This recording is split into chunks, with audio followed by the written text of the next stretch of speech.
Good morning, students. Today we shall discuss with the next law, that is law of multiple proportion. Previously we have discussed the two laws. First one was law of conservation of mass, and second which we have discussed, that was law of constant composition. So today now come to the next law, that is law of multiple proportion. Okay, students, before coming to the definition of law of multiple proportion, first understand the example. Now, if we take nitrogen and oxygen, these two elements combine with each other and results into the formation of more than two compounds. First compound formed is nitrous oxide, whose formula is N2O. Second compound which can be formed by it is nitric oxide, that is NO. And the third compound formed is nitrogen trioxide, N2O3. Now, in this compound, in first compound nitrous oxide, the weight of nitrogen is 28. In second compound, it is 14. In third compound, the weight of nitrogen is 28 and the weight of oxygen in first compound is 16. In second compound, it is again 16 and in third compound, it is 48. Now students, if we keep the weight of nitrogen fixed, which is 14 parts, then the mass of the oxygen in the three oxides will be 8:16:24, that is 1:2:3, which is very simple ratio. Students, now we can define the law of multiple proportion. It states that when two elements combine to form two or more than two compounds, then keeping the mass of one element fixed, the other element will bear simple ratio to one another. In order to illustrate this law of multiple proportion, let's consider the numerical in which 3 oxides of lead on analysis were found to contain lead as under. In first case, 3.45 gram of yellow oxide contains 3.21 gram of lead. In second case, 1.195 gram of brown oxide contains 1.035 gram of lead. And in third case, 1.77 gram of red oxide contains 1.61 gram of lead. Now, in this numerical, you have to show that these data illustrate the law of multiple proportion. Okay, students, in order to find this solution, first we will find the amount of lead and oxygen in three oxides. Your first oxide is yellow oxide, in which the mass of lead is 3.21 gram, which is given. Now you have to find the mass of oxygen. You are providing with the mass of yellow oxide, so you have to subtract it by the mass of lead. You will get the mass of oxygen, which is 0.24 gram. Similarly, in case of brown oxide, the mass of lead will be 1.035 gram and mass of oxygen calculated will be 0.160 gram. In the same way, in the red oxide, the mass of lead is 1.61 gram, which is already given to you, and the mass of oxygen which we calculate will come out to be 0.16 gram. Now students, we have find the mass of individual elements in all the three oxides. Now we fix one of the element as 1 gram. Let we consider lead is fixed as 1 gram. Then we will find the different weights of oxygen which will combine with 1 gram of lead in these oxides. So come to the first case, yellow oxide. The mass of oxygen which combines with 3.21 gram of lead is 0.24 gram. So you can calculate the mass of oxygen which will combine with 1 gram of lead, that will be 0.24 divided by 3.21 and it will come out to be 0.075. Now students, come to the second, brown oxide. Here we will find the mass of oxygen with 1 gram of lead. For it, mass of oxygen combining with 1.035 gram of lead which we have calculated comes out to be 0.160 gram. So for 1 gram lead, it will come out to be 0.15 gram. Similarly, in case of red oxide, the mass of oxygen combining with 1 gram of lead comes out to be 0.10 gram. Now the ratio of different masses of oxygen which combines with the same mass of lead, that is 1 gram, is the ratio is 0.075, ratio 0.15, ratio 0.10, which comes out to be 3 ratio 6 ratio 4, and this is a simple ratio. Hence this data illustrate the law of multiple proportion. Okay students, now come to the next topic, that is your Dalton's atomic theory. This you have already studied in class 9th. So let's recapitulate its postulate. First postulate is matter is made up of small particles which is called atom. Atoms of the same elements are identical in all respects, that is in terms of size, shape and mass, and the atoms of different elements have different masses, sizes and also possess different chemical properties. Atoms of the same or different elements combine together to form compound atoms. When atoms combine with one another to form compound atoms, they do so in simple whole number ratio. Atoms of two elements may combine in different ratios to form more than one compound. An atom is the smallest particle that takes part in a chemical reaction. An atom can neither be created nor be destroyed.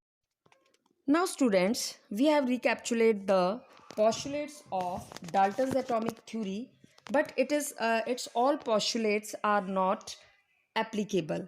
There are certain limitations of Dalton's atomic theory. Now, what is the first limitation? It could explain the laws of chemical combination by mass, but failed to explain the law of gaseous volumes, which we will further study.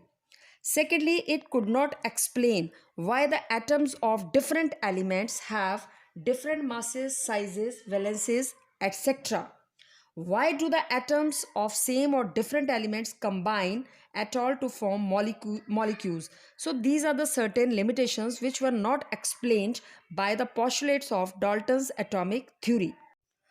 Okay students, now next is your modern atomic theory. The main postulates or the main points of this modern atomic theory, first is atom is no longer considered to be indivisible. It is well known that atom has a complex structure. It is made up of subatomic particles, that is electrons, protons and neutrons. So it cannot be considered as indivisible. Second postulate, atoms of the same elements may have different atomic masses. For example, atom of hydrogen may have atomic masses 1, 2 and 3 AMU. Similarly, the atoms of chlorine may have the atomic masses 35 and 37 AMU. Such atoms of the same elements which possesses different atomic masses are called isotopes. Thus, atoms of the same elements may not be identical in all respects. Now come to the third postulate, atoms of different elements may have same atomic masses. For example, atoms of calcium and argon have the same atomic mass, that is 40 AMU. Such atoms of the different elements which have same atomic masses are called isobars. Thus, the atoms of different elements may be identical in one or more respects. Now come to the next.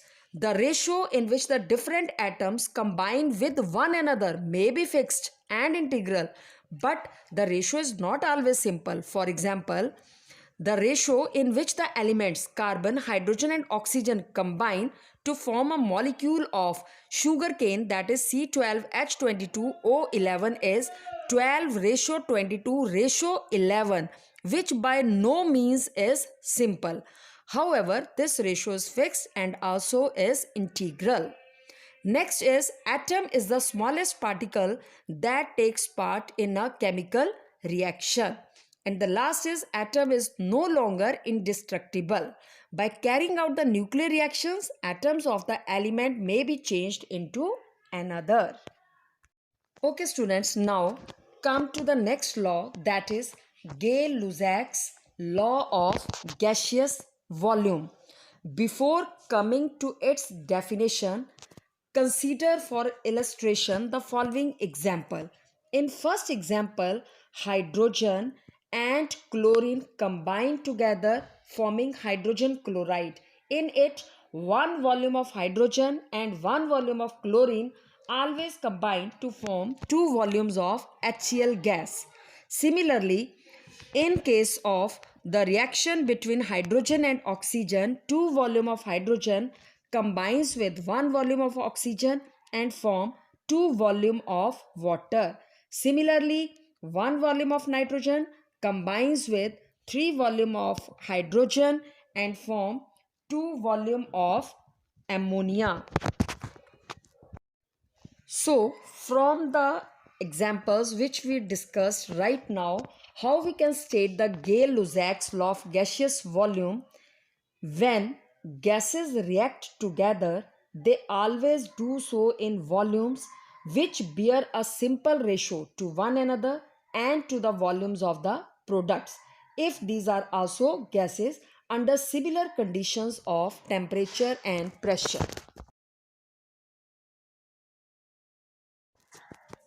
Okay students, now come to the next law, that is Avogadro's law. What it states?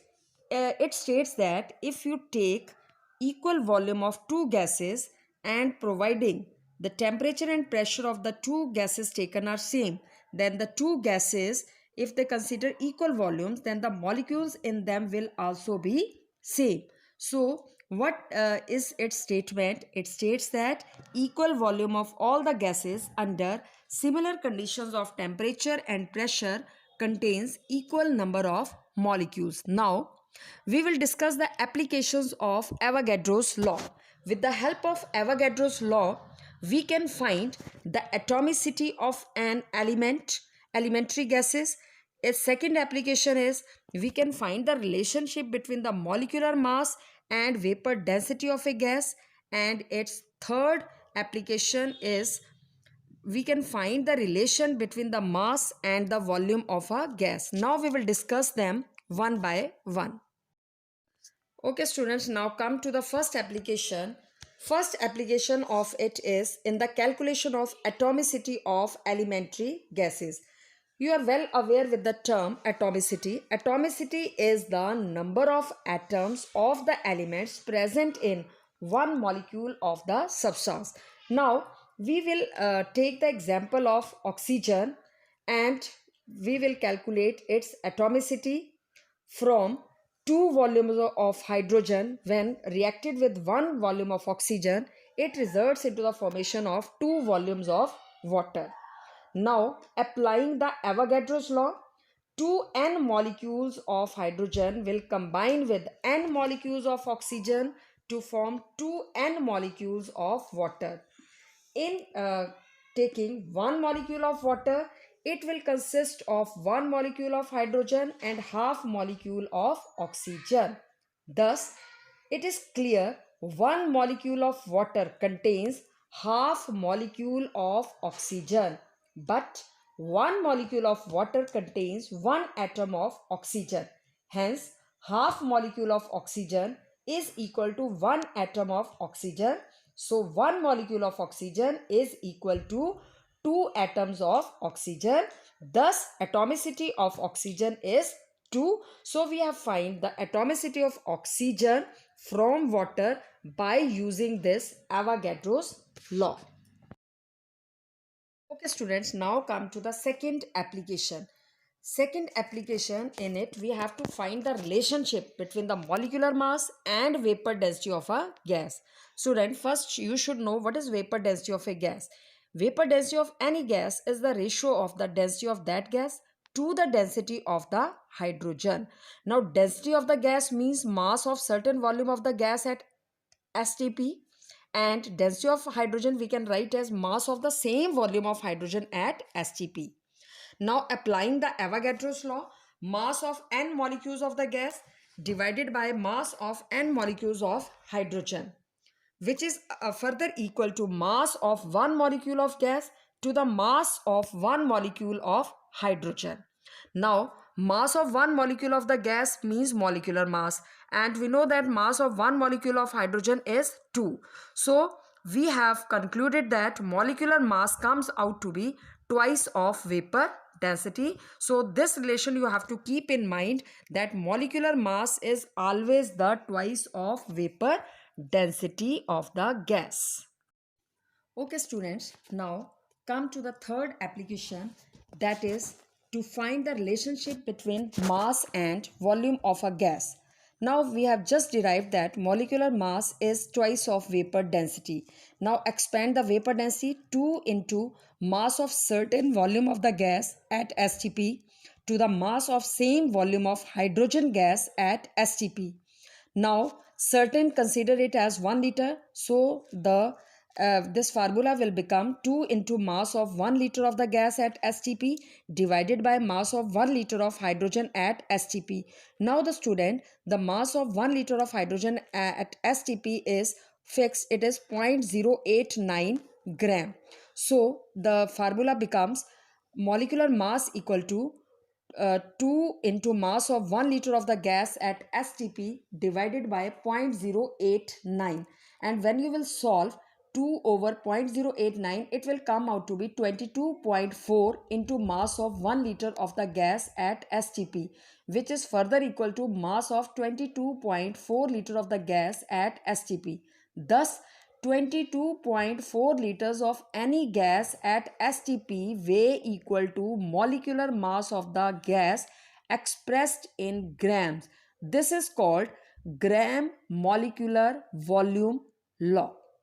So students, we have discussed right now the applications of Avogadro's law, 3 applications, and these 3 applications are very important. Okay, so today's topic is up to here. Now what we have discussed in this video, I am also sending the notes, as you are not provided with the books. So you have to write down these notes either in your notebook or in the loose sheets. Thank you and have a nice day.